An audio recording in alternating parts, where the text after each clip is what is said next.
What? What? Too much exposure for you? Well, excuse me! The shutter is... Cameras need... There's no such thing as infinity in the physical world. Just as the tallest mountain has a peak, a snapshot of the tiniest moment is actually a record of a period of time.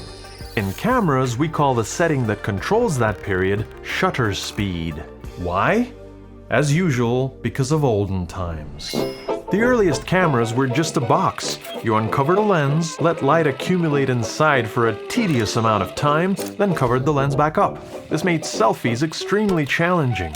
As the photosensitivity of the medium inside the box increased, exposure times decreased. Things got less motion blurry, but it became important to get the short timing of the exposure just right.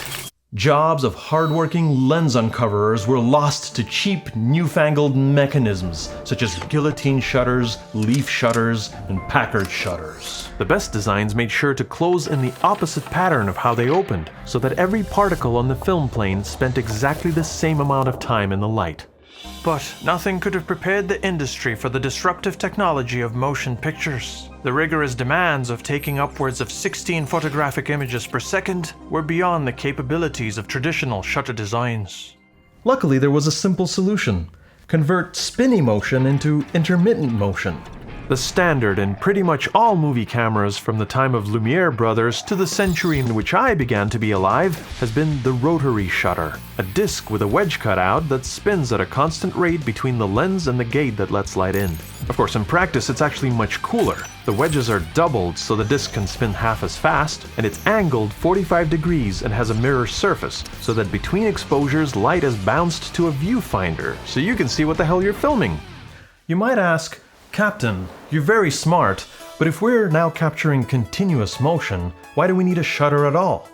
Well, because it's still the past. We're still burning discrete picture rectangles onto a film strip, and the camera needs time in the dark for a scary claw to advance it to the next picture burning spot, usually about half the time of the whole frame capturing process. So two distinct things, the frame rate, how many pictures are taken per second, and shutter speed, how much of one picture's time slot is spent actually capturing the light, are cleverly mechanically synced up.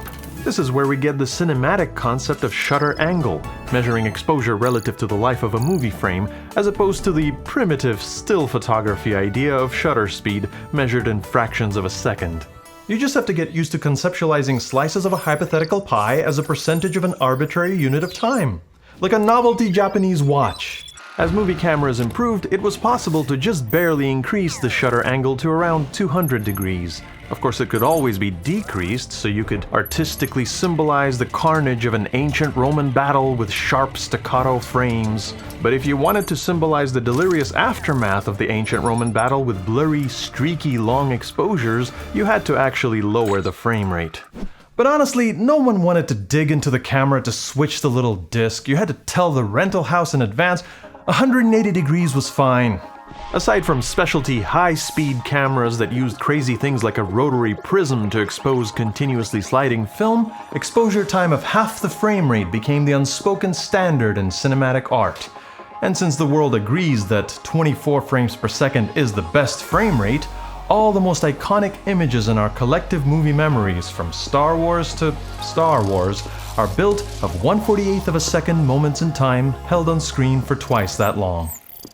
And now it's time to forget all that, because the concept of capturing images was completely reimagined in the electronic age.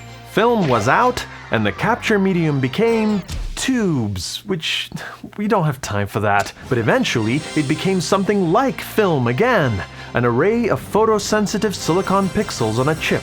This was the CCD. Now the shutter wasn't a shutter at all, but a decision about how long to let the pixels get bombarded by photons, globally, all at once, before having them pass the loose electrons they collected to each other down the array like a bucket brigade to be transformed into voltage fluctuations that could be read out as a video signal. Unshackled from mechanical parts, electronic shutter speed could now be crazy fast or crazy slow, even the entire duration of a frame. Well, almost. This is a DSR 370, the sickest early 2000s broadcast camera a superhero could afford straight out of space college. Look at its adorable little half-inch type CCD. There are actually 3 of them in there, but don't worry about that. Like all North American cameras of the time, it was hardwired to shoot in standard definition at 29.97 frames or 59.94 interlaced fields per second. The idea of making the shutter even faster than that refresh rate seemed silly most of the time, but if you really wanted to change it to avoid flicker when shooting a CRT monitor or something, there was a physical switch to engage the electronic shutter. Then you could set it in either fractions of a second or more precisely in hertz. Note that the slowest you could set it was 60.4 hertz. It's not true 360-degree shutter because you needed that tiny bit of time to read out all the pixels and reset them for the next exposure. The more pixels there are, the longer that process takes. And that's the problem with CCDs. They weren't scalable enough.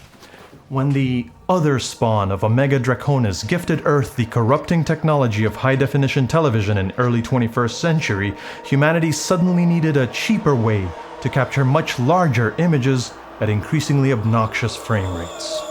Enter active pixel CMOS sensors. In these, each pixel transforms its own loose electrons into a voltage and sends it off a row at a time to the part of the chip where it's converted to a digital signal. This is much more efficient because why should these freed pixels above be idling and taking bathroom breaks when they could already be capturing the next image? As one exposure rolls off the chip, the next can start rolling in. You know, like a sort of, oh no. Rolling shutter! We've all seen them. Skewed, wobbly, or completely scrambled images that happen in digital cameras because that CMOS sensor readout sweep means consecutive rows of pixels capture slightly different moments in time. Whether the shutter speed is long or short, the sweep is always the same, and fast-moving objects are bound to be distorted. At first glance, it seems like something you could compensate for in post by shifting the rows back into alignment, until you realize the shift varies depending on the speed of the motion. In some cases, you could use sophisticated tracking and remapping, but there's still nothing you can do about that or that. Rolling shutter is unfixable and present in almost all modern footage. Some hate the artifact because it used to not be a thing and now it is.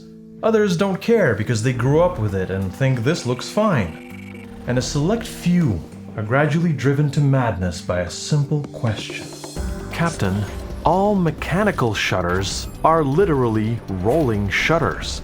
They all travel across the image, sometimes in exactly the same pattern as an electronic shutter. How come they don't cause the rolling shutter effect? See, this is how I know you're not paying attention. Even though these two things feel similar, they're not the same.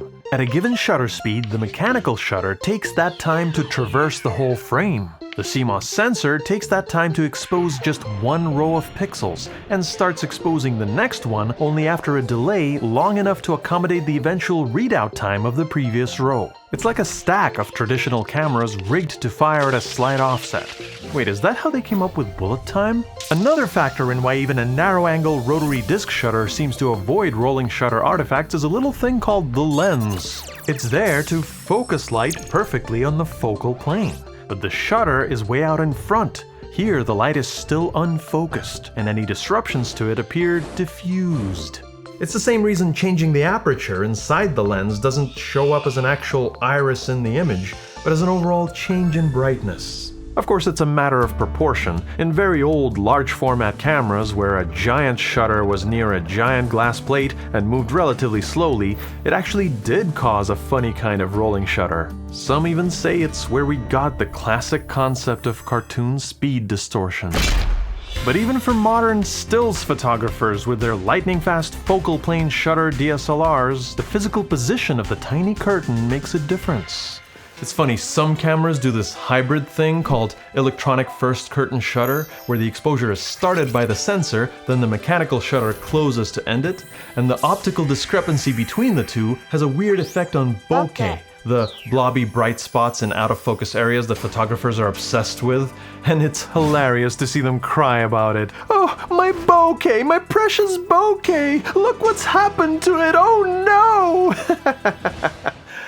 Despite what experts on Reddit say, it seems like in general people are bothered by rolling shutter defects. Consumers comment on it whenever they see it. Folksy educators make videos about it. VFX artists hate how it makes tracking and compositing less accurate. And yet we're forced to just accept it. I'm not saying it's a conspiracy. I'm just saying the CMOS sensor was initially commercialized by a guy from NASA JPL who started a company that got bought by another company, renamed, then sold to a semiconductor giant which itself rebranded, and now supplies sensors to the most popular line of professional cinema cameras in the world, which all have rolling shutter. To be fair, they did try a mechanical shutter version, but it didn't catch on. And to be even more fair, not all rolling shutter is created equal. The actual readout speed of different sensors varies a lot. Nerds who test new cameras have ways of measuring it in milliseconds. And while in some cameras it spans almost the duration of a frame, a few of the best ones have rolling shutter so minimal it's practically unnoticeable. But it's perfectly possible to expose the whole frame at once, to have global shutter in a CMOS sensor. Every pixel just needs its own capacitor to store the exposure until it can be read out. That makes it more expensive, but as manufacturing processes improve, it is becoming almost affordable. Before you know it, global shutter cameras will be in phones, and we might finally get back to the integrity of images we had in the early 1900s. Imagine. Global adoption of global shutter. Although, most people don't care, so there's not a ton of incentive for it. There's not a ton of incentives for anything anymore. Ever feel that? It's like we finished a video game and now it's the end credits, where we keep mashing the controller like it does something. It's the credits, man. It's the part in the Sonic 2 credits medley where the drums go